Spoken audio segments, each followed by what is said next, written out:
Assalamualaikum warahmatullahi wabarakatuh. Saya Melisa Dwi Putri bersama teman saya Dwi Putri Jayanti dari kelas 3A Pendidikan Ekonomi Universitas Islam Negeri Sultan Syarif Kasim Riau. Di sini kami akan menjelaskan materi kami yang berjudul Perekayasaan Pelaporan Keuangan yang terdapat di dalam teori akuntansi.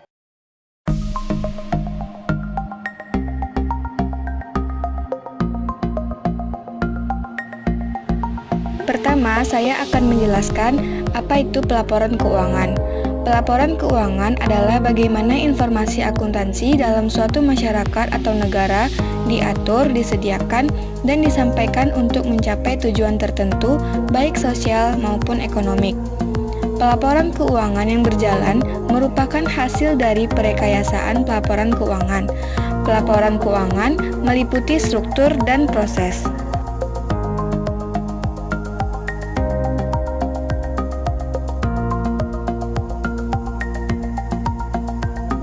Selanjutnya ada statement keuangan. Statement keuangan ini merupakan media utama atau ciri utama pelaporan keuangan.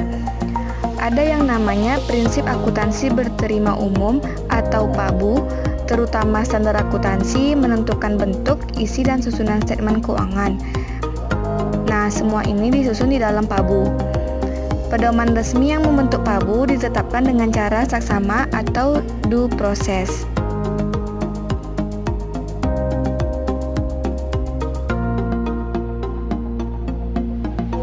Lalu, apa itu perekayasaan pelaporan keuangan?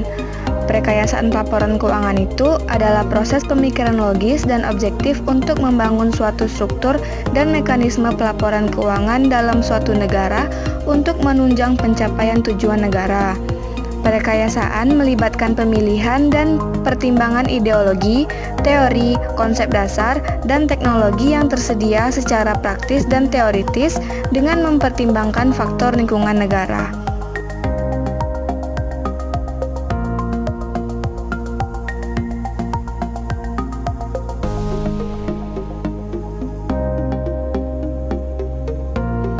Selanjutnya, proses perekayasaan. Nah, pertama, para organisasi, badan, atau orang-orang yang ada di dalam proses perekayasaan ini menentukan tujuan ekonomik dan sosial negara.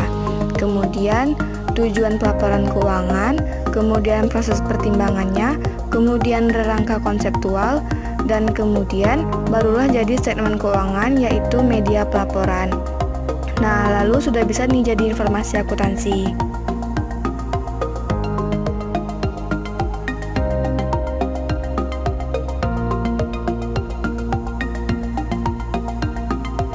Nah, hasil perekayasaan ini didokumentasi dalam bentuk rangka konseptual yang dapat dianalogi fungsinya dengan konstitusi.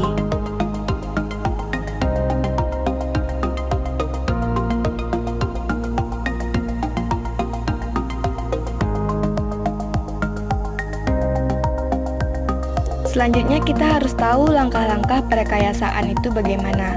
Nah, yang pertama itu penentuan konsep dasar atau postulat. Yang kedua, penetapan tujuan pelaporan.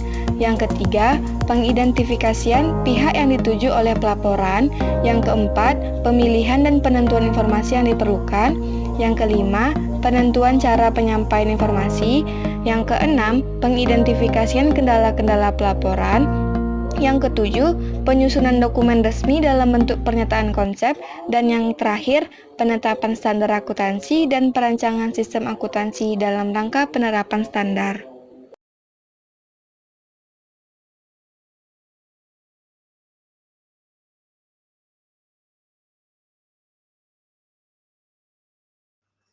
Baiklah, saya Dwi Putri Jayanti akan melanjutkan penjelasan dari teman saya yaitu Melisa Dwi Putri. Sebelum kita masuk ke pembahasan yang lain, perlu teman-teman ketahui siapa sih yang merekayasa?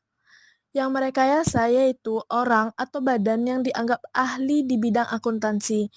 Kemudian orang atau badan yang mempunyai atau yang berkuasa untuk menentukan peraturan di tingkat nasional. Dan yang selanjutnya tim khusus yang dibentuk untuk itu, seperti Security and Exchange Commission atau SEC. Badan Pengawas Pasar Modal atau BAPEPAM, dan organisasi profesi atau unit dinas kepemerintahan badan independen.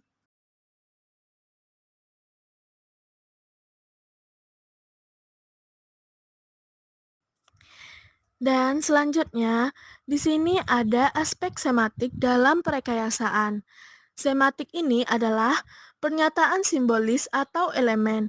Jika kita lihat, di sini ada aliran fisik, di mana ada gambar buah jeruk, pabrik, dan jus jeruk. Buah jeruk diproduksi di pabrik dan menghasilkan jus jeruk.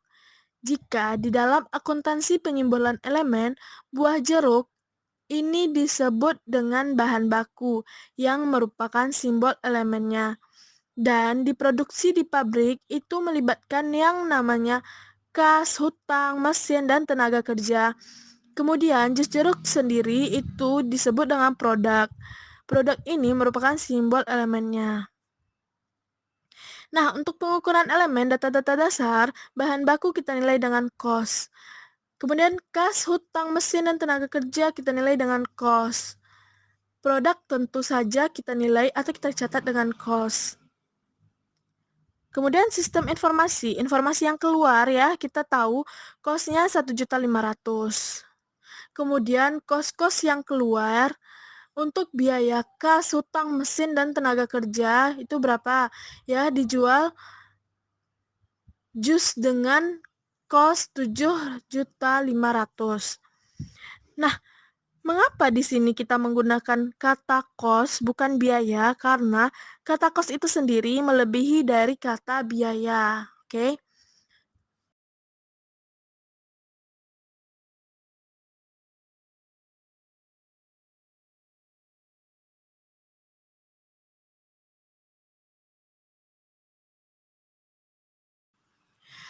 Ada namanya proses seksama atau proses kehati-hatian.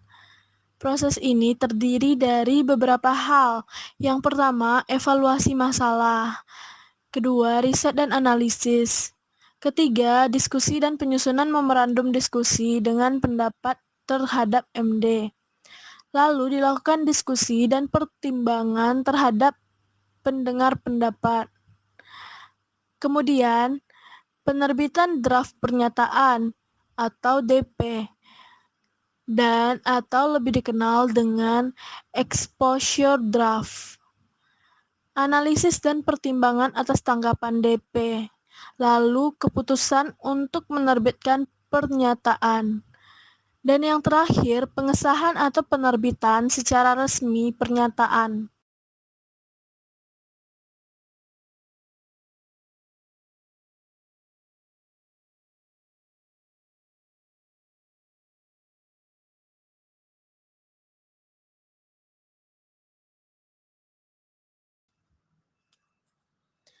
Rangka konseptual adalah beberapa tujuan dan hal mendasar yang saling berkaitan yang membentuk suatu sistem atau rangka terpadu yang dapat menghasilkan standar akuntansi yang konsisten dan yang menetapkan sifat, fungsi, dan keterbatasan pelaporan keuangan dan statement keuangan.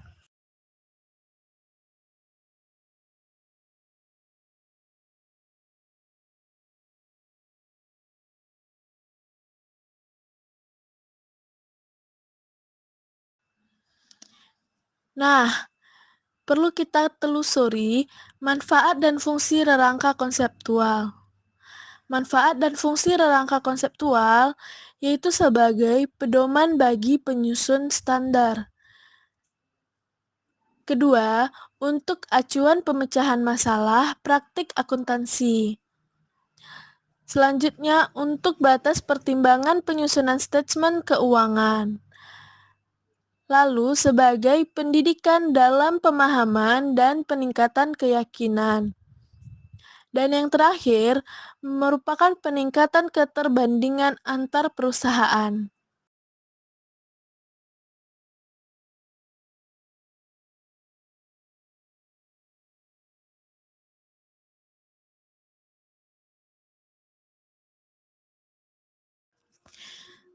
Lalu selanjutnya komponen konsep rangka konseptual. Yang pertama, Tujuan pelaporan keuangan. Yang kedua, kriteria kualitas informasi. Lalu selanjutnya, elemen-elemen statement keuangan, dan yang terakhir, pengukuran dan pengakuan. Tiap komponen dinyatakan dalam bentuk pernyataan konsep atau Statement of Financial Accounting Concept.